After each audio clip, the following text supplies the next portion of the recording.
Panem itself is named after this Latin phrase. Sorry, I don't speak Latin. Basically means bread in circuses. The concept is as long as you feed people bread and provide them with entertainment, they won't realize what's going on within their government. The characters' names throughout the books actually fall into two categories. They're either nature-based names or Roman-based names. First is none other than the girl on fire, Katniss Everdeen. For Katniss, I focus just on her first name. Katniss is a potato-type plant that has arrowhead-shaped leaves.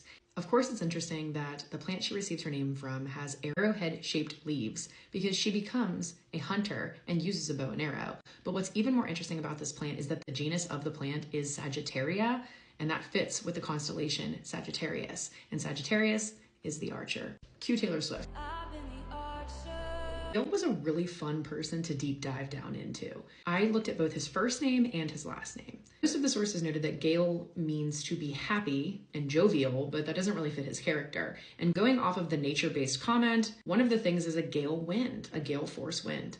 A gale force wind is strong, it's damaging, and wind, of course, is not visible. So I think that really fits with his character. But if you want some additional things to compare it to, one of them could be a bird, the nightingale. A nightingale is symbolic for longing after a lover, and it's a songbird. So I think that also fits really well within our story. Hawthorn is a type of bush, and what I love about it is it's used to treat diseases of the heart. Does that not fit him or what? Sweet bread boy Peeta. Of course, Peeta is named after pita, bread. His father is a baker. That's a pretty obvious connection. But what I really like is that pita bread itself is symbolic for generosity and community. And Peeta is someone who gets along with everybody and is a generous and kind person. Bread itself is symbolic for life, and then of course has a lot of biblical ties and references. So Peeta being compared to bread throughout the series is also very interesting. But the name Peeta, or Peter, has a Greek root, and that is of a rock. He is someone that Katniss can rely on and is her rock.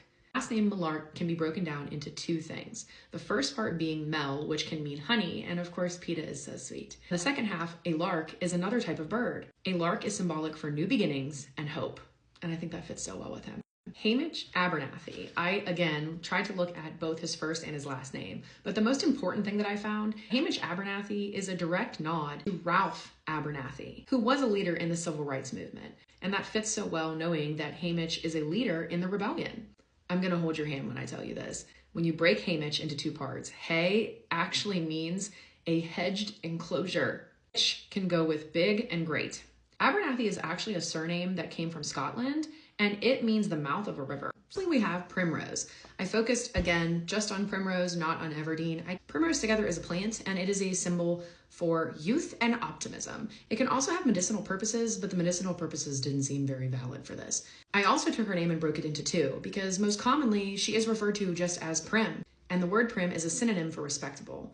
And I love that because Katniss notes all the time how Prim is beloved and respected by the community. Rose, the second half of her name, is a flower, and that's of course notable when you read Sunrise on the Reaping and find out the lineage of their family. Giving someone a rose can have vast meanings. It can mean love, friendship, but I also think it's very interesting that a rose is what Coriolanus Snow wears on his lapel.